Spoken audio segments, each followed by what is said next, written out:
remember the exact sound that afternoon in the garage, the hollow clang of a wrench I dropped when I bent down to clean under the passenger seat of my husband's car. My name is Clara Dawson. I am 28 years old, and for years I believed my marriage to Mark Dawson was built on loyalty struggle and shared dreams. That afternoon shattered the last piece of that belief. The smell inside the SUV was a mixture of gasoline dust and something faintly sweet that did not belong to me. I reached under the seat and pulled out a small bottle of lotion, the same brand Mark had given me on my birthday years ago. My chest tightened with nostalgia for a moment, but when I turned it in my hands, my stomach dropped. Hidden right beside it was another tube, not lotion, not something a man in a faithful marriage should keep tucked away in secret. My blood turned cold. I froze holding it, and the silence of the garage grew heavier, pressing against my ears until I could hear nothing but the rapid thud of my own heart. I thought about confronting him immediately, storming into the living room and shoving it in his face, but then I remembered every single time I had dared to raise suspicion before. He would smile with that condescending tilt of his head and call me paranoid. He would tell me I was imagining things, that I was dramatic, and then his mother would join in with her icy voice saying, "A woman who doubts her husband is a failure of a wife." I swallowed my rage. This time, I would not give him the chance to twist the truth. My eyes scanned the cluttered shelves in the garage until they landed on a tube of clear industrial superglue. I remember holding it in my palm, feeling its small weight, realizing that I had just discovered a weapon far more powerful than any scream. My fingers trembled not out of weakness, but out of the terrifying clarity that comes when you know there is no turning back. I unscrewed the cap of his secret tube, the smell sharp and chemical, and I slowly squeezed the glue inside, drop by drop until the entire tube was filled with a sticky fate waiting to be discovered. My breath came shallow.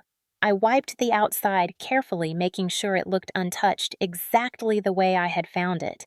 I placed it back in the glove compartment, aligning it neatly as if it had never been touched, and then I closed the car door with the same calm precision one uses to close a coffin. My reflection in the car window startled me. I looked pale, my brown hair messy from the afternoon heat, my eyes wide with a kind of madness I had never seen before. I whispered to myself, almost as if confessing to a friend, "You will not escape this time, Mark." The silence around me deepened, and in that silence I saw the image of what was to come. The house filling with shouts, neighbors gathering outside an ambulance screaming down the street. I saw humiliation replacing his arrogance. I saw justice not in a courtroom yet, but in the raw exposure of who he really was. I straightened my back, pushed my hair away from my sweaty forehead, and walked back into the house with steady steps. He was lying on the couch, his shoes still on, scrolling through his phone as if nothing in the world mattered but him. He did not even notice the grease stain on my hands from the garage. He glanced at me once and muttered, "Dinner ready soon." That was the man who had once promised me the world. That was the man who had told me he would protect me forever. I looked at him and felt nothing but the cold burn of betrayal. I nodded silently, but inside me a storm had begun. I could hear every tick of the kitchen clock when I went in to wash my hands, each tick pounding into my chest like a war drum. I wanted to scream, but instead I sliced onions, wiped the counter, moved like an obedient wife, all the while knowing that under the roof of our home a trap had already been set. The high and the low collided inside me. My heart ached for the girl I used to be, naive and trusting, but at the same time, my lips curled with a bitter smile. He had no idea that his lies were about to catch fire. He had no idea that the neighbors who waved at him every morning would soon see him in his truest form. The picture was so vivid in my mind that I almost laughed out loud, but I stayed silent because silence was the sharpest blade I had. Silence was the stage upon which his downfall would be displayed. Later that night, when the house grew quiet, I lay awake beside him listening to his steady breathing. Once upon a time, that sound had soothed me. Now it was the sound of an enemy who thought he was safe. I stared at the ceiling and thought about all the times I had been dismissed, all the bruises he had left, not just on my body, but on my spirit. I thought about his mother's words, about how she said a woman should endure, about how she sneered that I was lucky to have a man like Mark. My fists clenched under the blanket.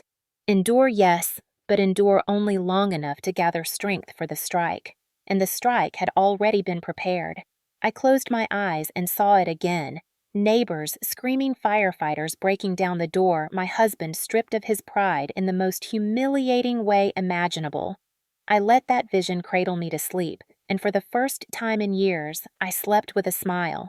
If you are listening to my story right now, I want to ask you something. Have you ever seen a scene so shocking that an entire neighborhood stood frozen in disbelief? Have you ever felt the air crack with the weight of humiliation? Not your own, but of someone who thought they were untouchable. Tell me in the comments where you are listening from, because I want to know how far this story will travel. This is not just about me, Clara Dawson.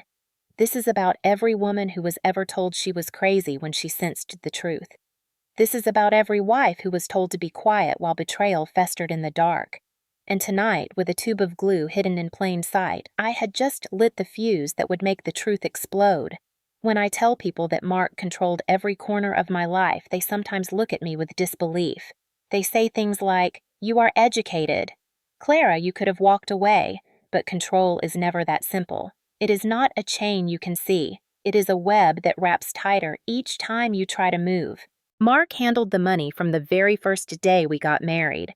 I had a small savings account from working at a bakery before the wedding, and he insisted we merge it into his account. He told me it was practical that couples should share everything. I wanted to believe it was love, but soon I realized it meant every dollar I spent had to go through his approval. If I bought something as small as a scarf, he would ask how much where from and why I needed it. He kept the checkbook locked in a drawer that only he had the key to. He carried both our credit cards but only allowed me one with a $200 limit, and he checked the statement each month like a detective searching for crimes. When I suggested returning to part-time work at the bakery, he laughed and said, "No wife of mine needs to stand behind a counter. Stay home, take care of the house, and let me be the provider." That might sound flattering to some, but in practice, it was a cage. Without money of my own, every choice was filtered through him. Friends I once met for coffee stopped calling because every invitation had to be negotiated. He would say things like, "Do you really need to see her? She gossips too much." Or, "That friend of yours is divorced. Do you want her attitude rubbing off on you?" Slowly, my circle shrank until my only consistent social contact was with his mother, Margaret Dawson. And Margaret made sure I knew my place. She was a woman of iron will with a tongue that cut sharper than knives. At family dinners, she would lean across the table, her pearl necklace gleaming in the light, and say things like, "Clara, you are lucky to have my Mark. Not every man provides a house and security. You ought to be more grateful."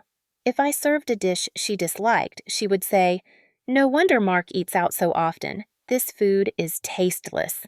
If I spent too long reading a book in the living room, she would remark, "A real wife does not waste time on silly stories. She makes sure the laundry is folded." It chipped at me day after day until I felt like I was shrinking.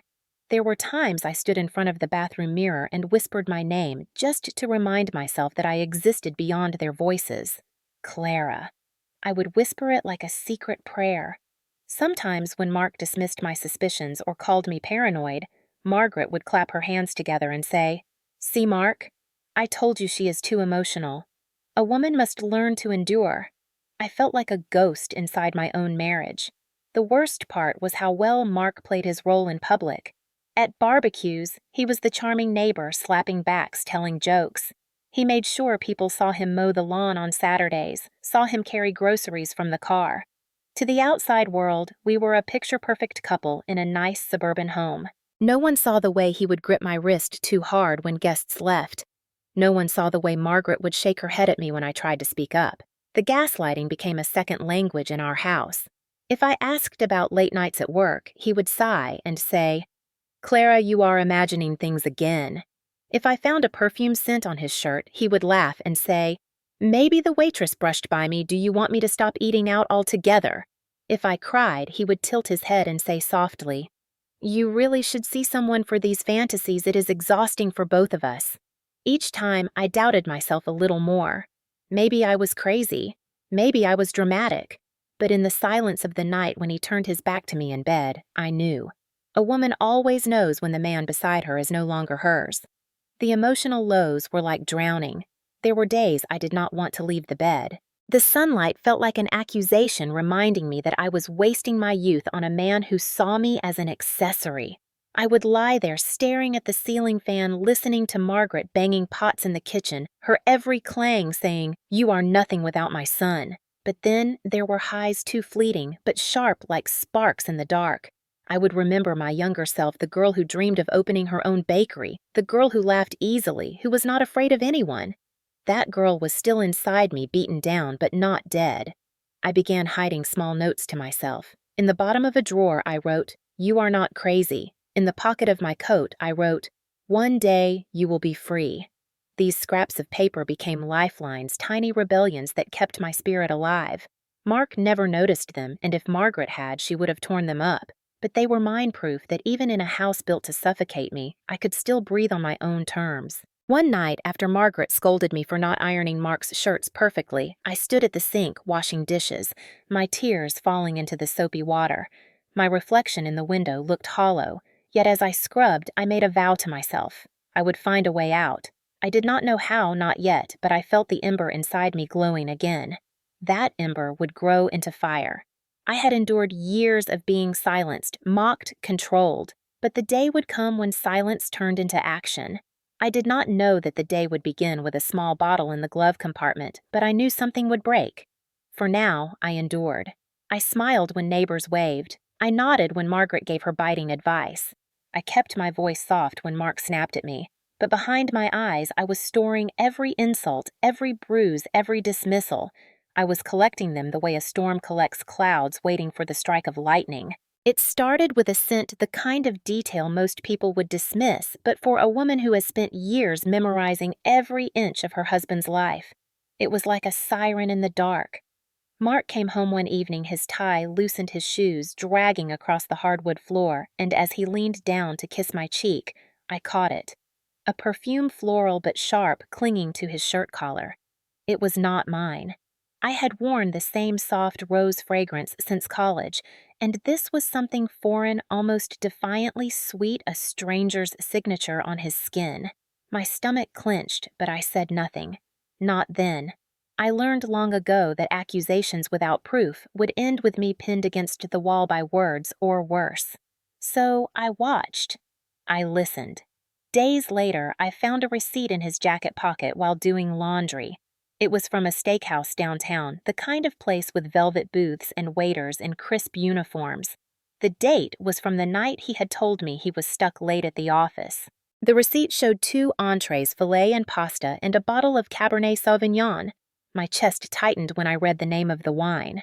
It was the same one he had bought for me on our 10th anniversary, the one he claimed was too expensive to buy again. I remembered that night like it was etched in stone. The candlelight flickering on his smile, my heart so full I thought it might burst. Now it felt like poison, a memory tainted beyond repair. I held the receipt in my trembling hands, and for the first time in years I laughed a bitter laugh that cracked like glass. It was not humor. It was the laugh of a woman realizing her life had been a carefully orchestrated performance, and she had been the audience, not the partner. That night, while he snored beside me, I picked up his phone from the nightstand. Mark always claimed he hated technology, that email was too complicated for him, that he preferred phone calls. But the screen lit up with a notification. My heart pounded as I swiped it open. The message was short but lethal. "You were amazing last night," followed by a red heart. My breath caught in my throat. Amazing at what and why last night when he had told me he was in a meeting? I stared at the screen, my thumb hovering over the sender's name. It was from a strange address, a jumble of numbers and letters that revealed nothing. A ghost. I put the phone back before my shaking hands betrayed me, but the words seared into my mind. "You were amazing last night." The heart was not just an emoji, it was a dagger. I went back to bed, lying rigid while Mark turned over, mumbling in his sleep, the picture of a peaceful husband. The contrast between his calm face and the storm inside me was unbearable. I clenched the blanket until my nails cut into my palm. The low was so deep it felt like falling into a pit with no bottom. But out of that pit came a rise, a flare of determination. I grabbed my phone from under my pillow and snapped photos of the receipt and the email. Proof. My proof. He would not gaslight me out of this. He would not tell me I was imagining things when I had his lies captured in pixels. The next morning, as I folded his pants, I found another clue. A crumpled napkin soaked in the same perfume I had smelled on his shirt. It was balled up like trash, carelessly discarded as if the evidence of betrayal was not even worth hiding. My hand shook as I held it close to my nose, inhaling the sharp floral scent. It made me dizzy, like standing too close to an open flame. I stuffed it into a plastic bag, sealing it as though I were a detective preserving crime scene evidence. My hands were clammy, but my mind was sharper than it had ever been. I was no longer just a wife. I was an investigator in my own life. The memories of happier times fought against the present reality. I remembered the first months of marriage when he brought home flowers just because when he whispered promises into my hair. Those memories clashed with the receipt in my pocket, the perfume in my hand, and the email burned into my vision. Emotional undulation tore through me, grief pulling me down while resolve pulled me up. That night at dinner, he looked across the table and said casually, "I might be late again tomorrow. Big meeting." I wanted to slam my fist down and scream, "With who, Mark? At what fancy steakhouse? With what bottle of wine?" But instead, I smiled faintly and said, "Of course, just be careful, driving." My voice was calm, but inside, I was screaming. I watched him eat his fork, scraping the plate, his jaw working steadily, and I realized he had no idea the walls were closing in. He thought he was the puppeteer, but he did not see the strings tightening around him. After he went to bed, I opened my laptop and created a folder. I named it simply, Proof. Into it, I saved photos of the receipt, the perfume-soaked napkin, and screenshots of the email. I knew it was only the beginning, but the act of organizing the evidence gave me strength. Each file was a brick in the wall I was building, a wall that would trap him in his own lies. Emotional low again. I closed the laptop and cried quietly into my pillow. My tears soaked the fabric, but they were not tears of helplessness. They were tears of mourning for the woman I had been, the trusting wife who once believed in him. That woman was gone. In her place was someone new, someone who would not just survive but would fight. I whispered to myself, "Clara, you are not crazy. Clara, you are not weak." And in that whisper, I heard the faint echo of freedom. It happened on a Tuesday evening when the sky outside was bruised purple and the cicadas sang their shrill chorus through the open windows. Mark had come home later than usual, the smell of liquor clinging to his clothes, his tie loose around his neck. I had been waiting in the living room with the receipt tucked carefully into my apron pocket, my heart thudding like a hammer against my ribs. I had promised myself I would stay calm, that I would ask him directly and not crumble under his stare. When he tossed his jacket onto the couch, I took a deep breath and pulled the folded paper from my pocket. I held it out to him with shaking fingers. "Mark," I said softly, "what is this?" He glanced down, his eyes narrowing at the familiar logo of the steakhouse.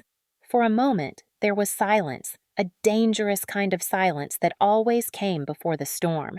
He smirked. "It is just dinner, Clara. Do you think you have the right to question where I go?" My throat tightened, but I pressed on. "You told me you were working late in the office, but this shows you were at dinner for two. With wine. Expensive wine." His smirk vanished, replaced by a flash of anger that hardened his face into something sharp and cruel. His voice rose. "You think you are some kind of detective now, snooping through my things, accusing me of lies." My knees wobbled, but I stood my ground. "I deserve to know the truth." His eyes darkened. "The truth, Clara, is that you are pathetic." He moved so fast I barely had time to brace myself. His hand lashed out the sting of his palm, cracking across my cheek with a sound that echoed in the room. I stumbled back, clutching my face, but before I could recover, he grabbed a fistful of my hair and yanked me forward, his breath hot and sour with whiskey. "Do you understand?" he hissed. "You live here because I allow it. You eat because I provide. Without me, you are nothing." My scalp burned as tears sprang to my eyes. I tried to twist free, but his grip tightened, and he shoved me against the wall, the back of my head striking the plaster with a dull thud. For a moment, the world tilted and my vision blurred, but the anger in his face snapped everything back into focus. He sneered, always imagining things, always playing the victim. "Maybe I should remind you who is in charge." His fist slammed into the wall inches from my ear, the plaster cracking under the force. The vibration rattled my bones. My heart raced, fear seeping into every nerve, but beneath that fear, something else stirred, something that had been building for years. Defiance. I whispered through clenched teeth, "You cannot silence me forever." His grip loosened just enough for me to slip free, stumbling toward the hallway, but before I could make it to the stairs, Margaret appeared. She had heard the shouting. She stood in her nightgown, her silver hair tied back, her face unreadable. For one wild second, I thought she might intervene, that maybe she would see her son's cruelty for what it was. But then she shook her head slowly, her eyes cold. "Clara," she said, "a man has the right to discipline his wife. You should be grateful he even tolerates you." Her words cut deeper than Mark's slap. I felt my knees weaken as Mark smirked behind her, his chest rising and falling with the pride of a conqueror. He spat on the floor near my feet and turned away as if I were not worth another word. I retreated to the bathroom, locking the door with trembling hands. My reflection in the mirror made me gasp. My cheek was flushed red. My lip split strands of hair tangled where he had yanked them. I pressed a towel to my mouth to stop the bleeding, my tears falling silently onto the porcelain sink. For a long time, I just stood there, shaking the words of both Mark and Margaret ringing in my head. "Without me, you are nothing. A man has the right." But then, like a light flickering in the dark, a thought came to me. I am not nothing. I am not crazy. I pulled my phone from under the towel and snapped a picture of my bruised face. The flash startled me, but I took another, then another angling to capture the split lip and the redness on my cheek. My hands shook, but I forced myself to save them in the same folder I had created before. Proof. I turned on the faucet and let the water run cold, splashing my face, washing away the taste of iron from my lip. I stared into the mirror at the tear streaks mixing with blood and whispered, "One day this will end." The emotional low was suffocating. My body ached, my spirit felt shredded, and I wanted to crawl into bed and disappear. But then came the rise, the realization that I now had undeniable evidence. The pictures of the receipt, the perfume-soaked napkin, the email, and now my injuries. Each piece was a stone in the foundation of my case against him. Each insult from Margaret was another reason to fight back. I stayed in the bathroom until my breathing steadied, then crept back to the bedroom. Mark was sprawled on the bed, already snoring, his arm thrown carelessly across the pillow. The sight of him sleeping so peacefully while my body throbbed with pain made bile rise in my throat. I wanted to scream to shake him awake and make him see what he had done, but I held back. Screaming would change nothing. Action would. I slid under the blanket, my body stiff, my eyes wide open in the darkness. Every tick of the clock was a reminder that my time as his victim was running out. I would not let his violence erase me. I would not let his mother's words define me. The next morning, Margaret brewed coffee in the kitchen and greeted me with a look of disdain. "Did you fix your face?" she said bluntly, "because Mark has a reputation to uphold." I nearly choked on her cruelty, but I kept my voice even. "I am fine." She sniffed and muttered, "Good, maybe now you will learn to stop provoking him." I turned away before she could see the fire in my eyes. Provoking him, she called it. No, I was documenting him. I was preparing for the day when the truth would no longer be hidden behind his charm or her lies. That day was coming sooner than they realized. The bruises on my cheek had faded into a sickly yellow by the time I stumbled across the discovery that would change everything. It was a Thursday afternoon, the kind of day when the sun poured through the windows in golden beams that felt almost mocking. I had been cleaning the garage because Margaret had sneered again about the dust on the shelves. She said a good wife kept every corner spotless, so I bent under the weight of her disdain and dragged out old boxes. That was when I opened the glove compartment of Mark's SUV, intending only to throw out the empty water bottles and receipts he always left behind. My fingers brushed against something smooth, plastic, and cold. I pulled it out slowly. It was the same tube I had seen before, the same slippery secret he kept hidden. My hands trembled, but my mind sharpened. This was no longer just a symbol of betrayal. This was an opportunity. My eyes darted to the shelf where I kept household supplies, tools, and forgotten odds and ends. There, it was a tube of clear industrial superglue, the same one I had once used to fix a broken chair in the kitchen. I picked it up and felt the weight of possibility pressing into my palm. My breath grew shallow as the thought solidified in my mind. What if the weapon of his deceit became the trap of his downfall? My pulse quickened. I looked around the garage as if someone might see me, but the silence was complete. The only witness was the dust floating in the sunlight. I unscrewed the cap of his tube with hands that shook, though not from fear, but from anticipation. The smell hit me immediately, sharp and chemical. I squeezed the glue drop after drop until the tube was full, thick, and heavy. I wiped the nozzle carefully with a rag, making sure no trace of glue remained on the outside. It looked untouched, innocent the way he had left it. I placed it back in the compartment, aligning it with the receipts and maps as though nothing had been disturbed. My chest rose and fell with a mixture of terror and exhilaration. I whispered under my breath, "This is the beginning." My reflection in the rearview mirror caught me by surprise. My hair was loose, my cheeks still faintly marked from the violence, but my eyes blazed with something I had not seen in years. Determination. In that moment, I felt both the lowest and the highest I had ever felt. Low because I had been driven to this point, forced into schemes and secrets just to reclaim my dignity. High because for the first time in so long I had seized control of my life, if only in this small act. The emotional undulation shook me to my core. I stepped back from the car and leaned against the workbench, trying to steady my breathing. My legs trembled, but I refused to let doubt creep in.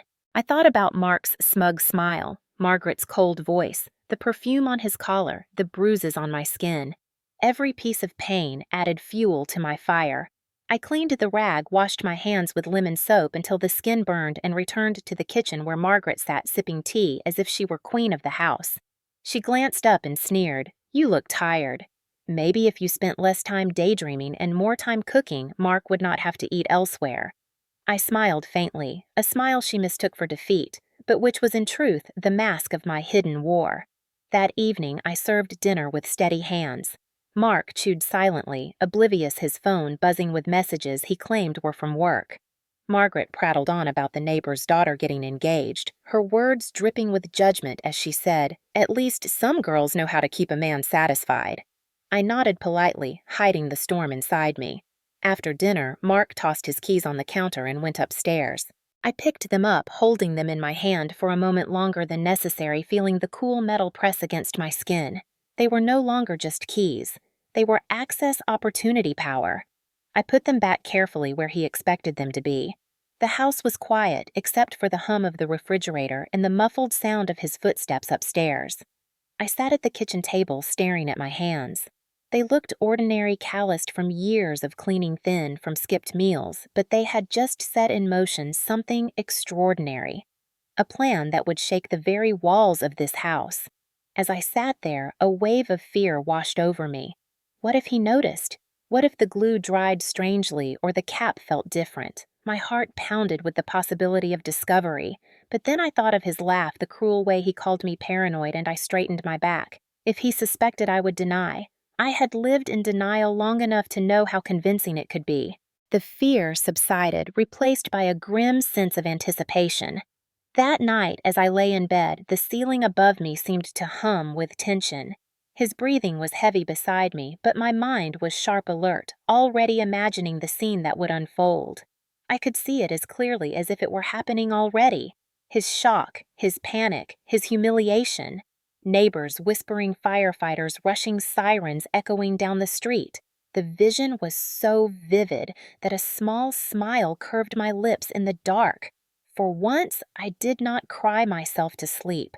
For once, I closed my eyes and dreamed not of escape, but of victory. The weekend arrived cloaked in the deceptive calm of routine. Mark announced on Friday evening that he would be home all weekend to catch up on paperwork. His tone was casual, but his eyes betrayed a flicker of excitement he could not conceal. Margaret nodded approvingly from her armchair, praising her son for being such a hard-working man. I stood in the kitchen doorway drying my hands on a towel, my heart pounding with the knowledge that his so-called paperwork would be something far different. The sun dipped low, casting long shadows across the living room floor, and I felt as though the house itself held its breath. Saturday morning passed in tense silence. I baked bread in the kitchen, the smell of yeast and flour filling the air, a disguise for the storm brewing behind my calm movements.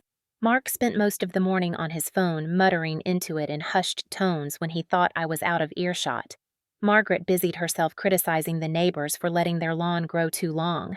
The hours crawled by, each minute a drop of water falling steadily, filling the bucket of my anticipation.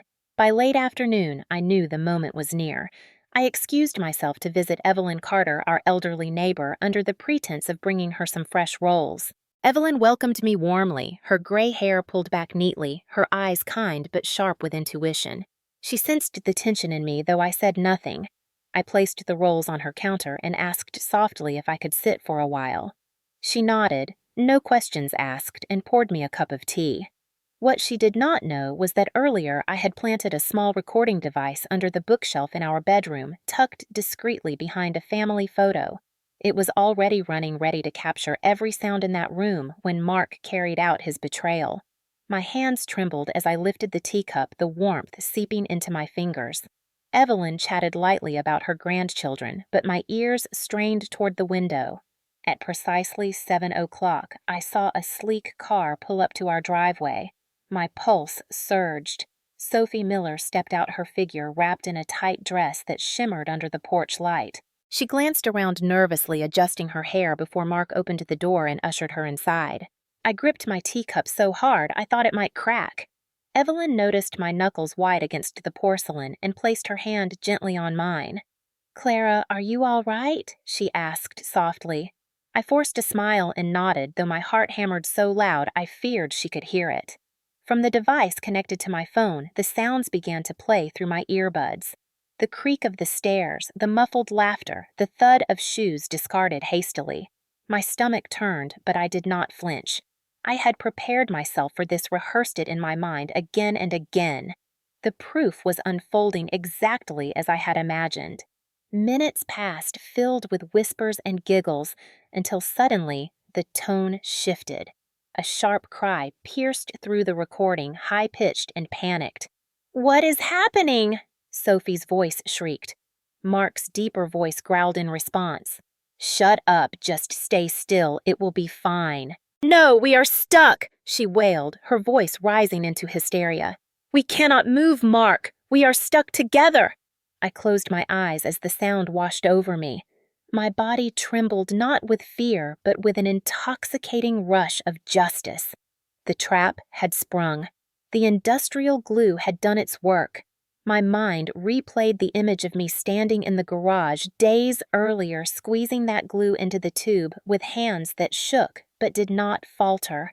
That moment had led to this crescendo. In Evelyn's kitchen, I bit my lip to keep from smiling, but the corners of my mouth betrayed me. Tears blurred my vision, not of sorrow, but of vindication. The recording continued, Sophie's screams mingling with Mark's furious curses as they struggled in vain. The sound of the bed creaking violently, the thuds of panic, the desperation in their voices painted the scene in vivid detail. My chest heaved as I realized the time had come for the world to witness what I had always known. I excused myself from Evelyn's table, claiming I needed some air, and stepped to the window overlooking my house. Through the glass, I could see faint movement behind the curtains, shadows thrashing in chaotic rhythm. Then came the next step of my plan. Earlier that day, I had prepared the kitchen stove with a pan of oil and a string tied to the igniter leading out toward the window. From Evelyn's house, I tugged the string with a swift pull. A flame sparked the oil smoked, and within seconds, thick black smoke poured from the open window of my kitchen. Evelyn gasped. "Clara, your house!" she cried, but I touched her hand and whispered, "Call for help."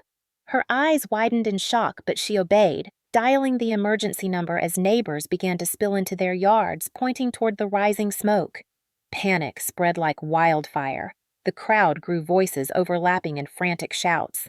Someone yelled, "The Dawsons' house is on fire! Call the fire department!" Within minutes, the wail of sirens echoed down the street, growing louder until a red fire truck screeched to a halt in front of the house. My heart clenched as I recognized the man leaping from the driver's seat. Daniel Moore, the fire chief, tall and commanding, his uniform crisp even in the chaos. He barked orders with authority, his team rushing to unroll hoses to break down the door. The neighbors pressed closer, their eyes wide with fear and curiosity. And then it happened. From the recording still feeding into my ears, I heard Sophie sobbing Mark, shouting the frantic rustle of sheets. Daniel's voice roared through the chaos as he stormed into the bedroom, his boots pounding against the hardwood floor. The recording picked up his gasp, the stunned silence of his crew, and then his choked words. "What in God's name?" The scene unfolded beyond the threshold of that room, but I did not need to see it. I could hear it in this horrified laughter, the gasps of disbelief, the muttered curses of the firefighters who stumbled back, their composure cracked by the spectacle before them. My husband and his mistress, caught in the most humiliating trap imaginable, stuck together in their betrayal, exposed not just to me, but to an entire neighborhood. Daniel barked at his team to stay professional to cover them, but the damage was done. The whispers of the firefighters carried through the halls. "Oh my God, it is his wife's son-in-law! Unbelievable!" The neighbors outside strained to see through the windows, murmuring, pointing their voices carrying across the lawn. "They are stuck together. It is Mark and that woman from his office. Clara's husband. Clara's husband." The humiliation spread like fire, faster than the smoke itself. My breath came in ragged bursts as I clutched the edge of Evelyn's table, listening to the chaos, watching the flashing red lights paint the night. Emotional undulations surged through me. Grief mixing with triumph, sorrow mixing with satisfaction. I wanted to cry for the years I had lost, but I also wanted to laugh at the justice unfolding before my eyes. Evelyn looked at me with dawning understanding. Her lips parted in shock. "Clara," she whispered, "did you know this would happen?" I met her gaze, tears streaming down my cheeks, and whispered back, "They wanted to destroy me." Tonight, they destroyed themselves. The firefighters carried them out wrapped in sheets, their faces twisted with pain and shame. The neighbors gasped, some laughing, others shaking their heads in disgust. The sight was unforgettable. Mark Dawson, the man who had strutted through the neighborhood as a model husband, now reduced to a spectacle, his betrayal laid bare. Sophie Miller, the ambitious colleague, now sobbing as her secret collapsed in front of dozens of eyes. I stood at Evelyn's window, watching as if from a theater box seat, and whispered to myself, "Justice has begun." The night air was thick with smoke and tension as Daniel Moore and his crew struggled to contain the kitchen fire, but the blaze was nothing compared to the inferno of shame that had already erupted inside my house. Neighbors gathered on the lawn, their faces lit by the rotating red lights of the fire truck, their voices rising in confused whispers. Some clutched their phones, recording without hesitation, their curiosity too powerful to resist. I stood at Evelyn's window across the street, hidden in plain sight, my heart racing as I listened to the feed from the recording device still tucked inside my bedroom. Sophie's sobs filled my ears, desperate and panicked. Mark's voice was raw with fury as he tried to command the situation, but even he could not mask the tremor in his tone. "We cannot let anyone see us like this," he barked, his words strangled with fear. But it was too late. Daniel's voice cut through the chaos, steady but shaken. "Get the sheets, cover them. We need to move them now." His crew scrambled to obey, but their muffled laughter betrayed the impossibility of keeping the scene quiet. I heard one firefighter mutter, "This is insane! I have never seen anything like this," while another hissed, "Keep your mouth shut," but the damage was already done. The house that had been my prison for years was now a stage, and the performance was unfolding for everyone to see. The moment they carried Mark and Sophie through the front door wrapped in sheets, the crowd erupted. Gasps, cries of disbelief, and then laughter rolled across the lawn like thunder. It was not cruel laughter at first. It was the laughter of shock, the kind people cannot hold back when reality breaks apart. But soon it became sharper, cutting pointed directly at them. Someone shouted, "My God, it is Mark Dawson!" Another woman cried, "And that is Sophie Miller from his office." The whispers turned into accusations. Together. Can you believe it? With his wife's neighbor watching. With the whole street watching. The humiliation was absolute. Evelyn pressed her hand to her mouth, her eyes wide as she turned to me. "Clara, everyone knows," she whispered, her voice trembling. I knotted my throat tight. "Yes," I said softly. "They wanted to bury me in lies, now they are buried in truth." Mark's face was contorted with pain as the firefighters guided him down the steps, Sophie clutching the sheet around her body. Her mascara streaked across her cheeks. They begged to be hidden, to be shielded, but there was no escape from the crowd of neighbors who craned their necks.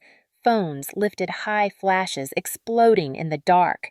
Margaret burst from the house, her robe flapping around her, her face red with fury. She screamed at the firefighters to cover her son, to respect her family's dignity, but her words only drew more attention. Dignity, someone scoffed. Dignity left with them. She spun around, spotting me across the street. Her eyes burned with hatred as she realized I was standing safely in Evelyn's home, untouched by the disgrace consuming her son. "You did this," she mouthed, her lips trembling with rage. I held her stare without flinching, letting her see the steel in my eyes. "Yes, Margaret, I thought I did this, but only because you both forced me." Emotional undulations surged through me, the weight of years of humiliation crashing down in one wave of triumph. The neighbors began speaking louder now, no longer hiding their disgust. "Poor Clara," a woman muttered. "She gave him everything, and this is how he repays her." Another man spat on the ground and said, "To betray your wife with someone from the office is one thing, but to get caught like this, it is disgraceful." A young boy tugged at his mother's sleeve and asked innocently, "Why are they stuck, Mama?" The mother hushed him quickly, but not before laughter rippled through the crowd again. Daniel's crew loaded Mark and Sophie onto stretchers, their bodies stiff and awkward, the glue still binding them in the most humiliating fashion. Sophie wailed, her voice high and broken, while Mark's jaw clenched as he growled, "Do not look at us! Do not record!" But the crowd did not obey. Phones flashed, cameras rolled, and their shame spread like wildfire. Daniel barked at the crowd to step back, his voice heavy with both authority and discomfort. He had known many kinds of emergencies in his career, but never one that cut so deeply into the heart of a neighborhood's gossip and scandal. He shot me a quick glance across the lawn as if he sensed I was connected somehow, but he said nothing. He had a duty, and he carried it out with grim professionalism. The ambulance doors closed with a heavy thud, the siren blaring as it pulled away, carrying Mark and Sophie toward the next stage of their humiliation. The crowd slowly dispersed, but not before voices lingered in the air like smoke. "Everyone will know by morning. Did you record it? Send it to me. They are finished." Margaret stood alone in the yard. Her shoulders hunched, her face pale under the streetlights. She looked smaller than I had ever seen her, her power drained in the face of public scorn. She turned toward Evelyn's house again, her lips trembling, but this time she said nothing. She simply retreated inside, slamming the door behind her. I exhaled, my body trembling as if the storm inside me had finally broken. Evelyn squeezed my hand gently. "Clara," she said softly, "I do not know what happened tonight, but I do know this. You are stronger than they will ever be." Tears welled in my eyes as I nodded. For the first time in years, I felt seen. Not as Mark's wife, not as Margaret's scapegoat, but as Clara Dawson, a woman who had endured and survived. I walked back to my house after the crowd had dispersed, the air still heavy with smoke and whispers. The kitchen was charred but intact, the flames having been controlled quickly. The smell of burnt oil lingered acrid and sharp, but I did not mind. It was the scent of transformation, the scent of lies going up in smoke. In the quiet of my bedroom, I retrieved the recording device from behind the photo frame. I played back the sounds once more. Sophie's screams, Mark's curses, the firefighter's disbelief. Each word was a balm to the wounds I had carried. Proof. Indisputable proof that he was not the man he pretended to be. The emotional wave hit me again, low and high colliding. I sank onto the bed, clutching the device to my chest, sobbing and laughing at once. I mourned the years I had lost, the love I had wasted, but I also reveled in the justice that had finally arrived. Outside, the neighborhood settled back into silence, but I knew nothing would ever be the same again. By morning, every porch would buzz with whispers, every kitchen table would echo with retellings. The Dawsons once admired were now the punchline of every conversation, and I, Clara Dawson, the quiet wife they dismissed, had become the silent architect of their downfall. The ambulance tore through the night, its siren a sharp cry that echoed across the quiet streets, carrying Mark and Sophie away from the shattered remains of their secret. I followed at a distance, riding in Evelyn's car, her hands gripping the steering wheel tightly, her silence thick with unspoken questions. At the hospital, the harsh fluorescent lights made everything appear sharper, colder. Nurses rushed the stretchers through the emergency doors, their faces a mixture of professionalism and barely suppressed amusement. Whispers spread quickly through the staff. Word had traveled faster than the siren. "That is him," someone murmured. The man stuck with his mistress. In the waiting area, patients craned their necks, some chuckling, some whispering in disbelief. I sat quietly in a corner chair, my purse clutched on my lap, my face the picture of worry, though inside my chest burned with the fire of justice. I could hear Sophie crying down the hall, her voice shrill echoing against the sterile walls. "It burns!" She screamed the words, filled with panic and shame. Mark's voice growled back at her, his tone dripping with frustration and fear. "Shut up, Sophie! Shut up! You are making it worse!" But the more he demanded silence, the louder she wept her sobs, carrying through the corridors until nurses exchanged knowing glances and suppressed smiles. Emotional undulation ripped through me again. The low of remembering all the nights I had wept in silence, hidden from the world, twisted into the high of hearing his mistress cry so loudly that the world could not ignore it. The very walls that had heard my pain now carried theirs. A doctor finally emerged, wiping sweat from his brow, shaking his head as he spoke to the gathered nurses. "We managed to separate them, but it was difficult. They will need ointments and care." He looked exasperated, his tone laced with disbelief. "In all my years, I have never seen something like this." The nurses laughed quietly, covering their mouths, but the sound reached me like music. Margaret stormed into the waiting area moments later, her hair disheveled, her robe barely tied. Her eyes scanned the room until they found me, and she marched over, pointing a trembling finger at my face. "You," she hissed, her voice cracking with rage. "You orchestrated this humiliation." I met her glare calmly, my voice steady. "I did not orchestrate their betrayal, Margaret. They did that on their own." Her face twisted, but before she could reply, a nurse approached with a clipboard. "Mrs. Dawson," the nurse said to Margaret, "you need to sign these papers for your son." Margaret's fury was cut short by duty, and she stormed away, muttering curses under her breath. I waited until the hallway cleared, then slowly rose from my seat. From my purse, I retrieved 2 tubes I had prepared earlier. They looked identical to the hospital ointments, but inside was thick mustard. I had switched them before leaving the house, every step of the plan calculated. My hands trembled as I placed them neatly on the bedside table in the room where Mark and Sophie lay recovering. Sophie's hair was tangled, her eyes swollen from tears, while Mark glared at the ceiling, his jaw clenched. He turned his head when I entered, his face pale, but still filled with arrogance. "Clara," he rasped, "I can explain." I placed the tube gently on the table beside him, my voice cold and even. "Save your explanations, Mark. Use this. It will help." He blinked, suspicion flickering across his eyes, but his pain was stronger than his doubt. Minutes after I stepped out into the hallway, the screams began. Sophie shrieked as if fire had been poured onto her skin. "It burns! Oh, God, it burns!" Mark cursed violently, shouting for nurses, his voice breaking in agony.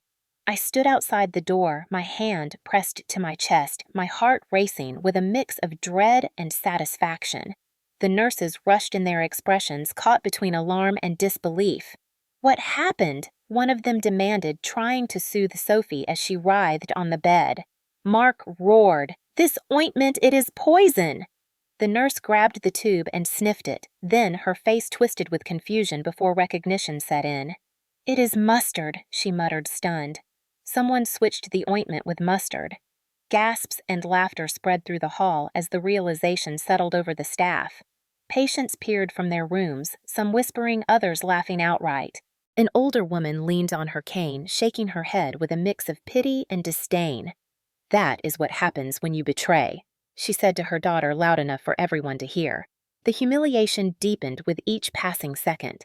Margaret barged into the room, her face pale as chalk, shouting at the nurses to stop laughing to show respect. But respect was gone, drowned beneath the tide of mockery that followed them. Emotional undulations surged inside me again. A part of me ached with sorrow that my life had come to this, that revenge had become my language, but another part of me soared at the justice at the way the world now mirrored the pain I had carried alone. They could not hide anymore. Their disgrace was public, undeniable, unforgettable. Hours later, as dawn crept through the hospital windows, I sat again in the waiting room watching Margaret pace back and forth, wringing her hands. Her power, her judgment, her endless cruelty had all dissolved into fear. For once, she was the one who had to endure whispers and pointed stares. I folded my hands calmly in my lap, my face serene. To anyone watching, I looked like the loyal wife keeping vigil for her injured husband. But inside, I knew the truth. I had taken back control. I had turned their lies into their prison. The night had been long filled with screams and whispers, but the morning brought a new reality. They were exposed, broken, and mocked. I, Clara Dawson, was finally free from the shadows of their dominance, my silence replaced with power. The scandal in the hospital spread faster than even I could have imagined. By the following week, the story had reached beyond our neighborhood, whispered in offices, markets, and churches, retold with a mix of disbelief and ridicule. Videos taken by neighbors circulated quietly, never reaching the news, but enough to keep the gossip alive. Mark and Sophie hid away, their reputations crumbling by the day. Margaret tried to spin tales of a misunderstanding, but the laughter that followed her excuses drowned her words. I knew it was time to strike the final blow, not with whispers, but with the cold weight of the law. I met with an attorney downtown, a woman named Linda Perez, sharp-eyed and steady-voiced. I laid out the evidence file I had built piece by piece, every photo, every receipt, every bruise, every recording. Linda listened in silence, her pen moving quickly as she took notes. When I finished, she leaned back and said simply, "Clara, this is enough to bury him." My chest rose with relief, but also with fear. To take him to court meant exposing myself to reliving every moment of violence and humiliation. Yet I knew there was no other way. Justice had to be public, undeniable, permanent. Weeks later, the courtroom was filled with a tense hush as the judge entered. Mark sat at the defense table, his suit pressed, but his face haggard, his eyes darting nervously around the room. Sophie sat behind him, her once confident posture wilted into shame. Margaret was there too, her lips pressed tight, glaring at me with all the hatred she could muster. I sat at the opposite table, my attorney beside me, my hands folded calmly, though inside my heart pounded. Emotional undulation churned through me, the low of fear colliding with the high of determination. The proceedings began. Linda presented the photos of my injuries, the medical records documenting bruises and cuts, the receipts from restaurants, the email messages, the recordings of Mark's violence and Sophie's involvement. Each piece of evidence landed like a hammer strike, building a wall of truth around them. Mark's attorney tried to argue that I was exaggerating, that I had provoked him, that the affair was fabricated, but the recordings silenced him. The judge listened as Mark's voice thundered from the speakers, his insults, his threats, his admission of control. The courtroom was heavy with the sound of his cruelty, undeniable and inescapable. The emotional wave inside me reached its peak as I looked at him across the room, his jaw clenched, his eyes darting, his arrogance stripped bare. Margaret rose suddenly, shouting that her son was a good man, that I had ruined him with lies. The judge silenced her with a sharp bang of the gavel, warning her to sit down or be removed. She obeyed, her face pale, her power gone. Sophie tried to testify on Mark's behalf, but her words collapsed under cross-examination. Linda's questions cut through her fabrications, forcing her to admit that she had been with him in hotels and restaurants, that she had known I existed, yet chose deceit. By the end, Sophie's eyes brimmed with tears, her reputation shredded not just in whispers, but in official record. The judge's verdict came down with weight and clarity. Mark was found guilty of domestic violence, his abuse documented and undeniable. He was ordered to pay damages, stripped of his right to control the finances, and forced to vacate the house that had once been his stage of cruelty. The divorce was granted in my favor. I would keep the home, the assets, the bakery that had been my life's work. Sophie faced consequences too. Word of her role spread to her workplace, her career collapsing in disgrace. She became a pariah, avoided even by those who once whispered with her in shadows. Margaret sat frozen, her lips trembling as the judge declared the family's honor shattered, not by me, but by the son she had defended blindly. When the gavel struck for the final time, I exhaled a breath I had been holding for years. Tears welled in my eyes, but they were not tears of sorrow. They were tears of release, of triumph, of a woman reclaiming her life. Emotional undulations surged again, the memory of fear and pain clashing with the reality of justice served. Outside, the courthouse, neighbors who had followed the case gathered. Some approached me quietly, offering words of support. One woman squeezed my hand and said, "Clara, you gave courage to every woman who has been silenced." Another man shook his head and muttered, "He got what he deserved." Their words washed over me like a balm, healing wounds deeper than skin. Mark was led away in silence, his shoulders slumped, his eyes downcast. Sophie followed, her face streaked with tears, her future uncertain. Margaret trailed behind her figure, diminished, her voice gone. I stood tall on the courthouse steps, the sunlight warming my face, my chest rising with the breath of freedom. For years they had tried to control me, silence me, erase me. But today, the law had spoken louder than their lies. Today, the world knew who I truly was. Clara Dawson, not a victim, but a survivor. The months that followed the trial felt like stepping into a new world, one both familiar and strange. The same town with the same streets and faces, but for the first time in years, I walked them without the weight of Mark's shadow pressing down on me. The house was quiet. Margaret gone, Mark barred by court order. Sophie erased from my daily life. The silence that once suffocated me now wrapped around me like a soft blanket. Yet freedom did not come easily. It came with mornings of uncertainty, nights of loneliness, and the constant question of who I was without the chains that had bound me for so long. Emotional undulations surged through me, daily lows of exhaustion colliding with highs of discovery. I poured myself into creating something new, something mine alone. The bakery had been the symbol of all I had fought to protect, but now I dreamed of a place that reflected not just survival, but rebirth. With the settlement money and the strength of my own determination, I rented a small space downtown, painted the walls a warm cream, and filled it with plants and wooden tables.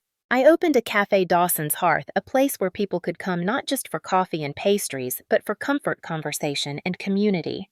On opening day, I stood behind the counter in my apron, my hands steady as I arranged fresh loaves of bread and trays of flan. Customers streamed in, some neighbors who had watched my life unravel, others strangers drawn by the smell and the soft glow of the windows. They greeted me with warmth, with respect, with admiration. "Clara," one woman said, "your strength inspires us." Her words made my throat tighten, my chest swell. I was no longer just Mark's wife. I was Clara Dawson, a woman who had endured and rebuilt. Daniel Moore stopped by one afternoon, his uniform still on from the station. He smiled shyly as he ordered a coffee, his eyes kind but cautious. We spoke in small bursts at first, about the weather, about the fire department, about the cafe. Over time, his visits became regular, and his presence brought a steady comfort I had not expected. He never pried into my past, never judged, simply sat at the corner table sipping his coffee, sometimes offering a word of encouragement, sometimes just his quiet company. Emotional undulation rose again, the pang of remembering the betrayal clashing with the warmth of realizing not every man used power to destroy. Slowly, cautiously, I allowed friendship to bloom where once only fear had lived. At night, when the cafe was closed and the streets outside were hushed, I would sit alone by the window looking out at the lights of the town. I thought about the journey that had brought me here, the pain, the humiliation, the revenge, and the justice. There were moments when guilt pricked me when I wondered if my revenge had gone too far, but then I remembered the bruises on my skin, the nights of gaslighting, the years stolen from me. I remembered Margaret's voice telling me I was nothing, and I would whisper into the quiet, I am not nothing. The highs of freedom were intoxicating. I could choose my friends, my work, my future. The lows of loneliness lingered, but they no longer defined me. I filled my days with the cafe, with laughter, shared with customers, with new recipes tested late at night. I joined a community group, met women who had their own scars, their own stories. Together we shared our pain and our triumphs, lifting each other higher than we could climb alone. One evening, Evelyn visited the cafe. She sat across from me with her tea, her eyes shining as she said, "Clara, I watched you walk through fire and come out stronger. Do you know what that makes you?" I shook my head, smiling faintly. "A phoenix," she whispered. My chest swelled with emotion, tears pricking my eyes. A phoenix, yes. Burned, broken, but reborn. The town still whispered about Mark and Sophie. Their names carried the taste of scandal, their reputations ruined beyond repair. Margaret retreated into silence, her power dismantled. But I no longer cared for their downfall. My eyes were fixed forward, not behind. The greatest victory was not their shame, but my freedom. On the 6-month anniversary of my cafe's opening, I baked a cake and shared it with the community. Daniel stood among the crowd smiling as he raised his cup in a quiet toast. For a moment, my heart beat faster, not from fear, but from possibility. Emotional undulation surged one final time, the shadow of my past colliding with the light of my present, and I realized that my story was no longer defined by betrayal, but by rebirth. I looked out at the faces gathered in my cafe, neighbors, friends, strangers turned companions, and I spoke softly but firmly. They tried to take everything from me, my dignity, my work, my hope. But I learned that strength does not come from what we keep. It comes from what we rebuild. And here I am, still standing still, baking, still alive.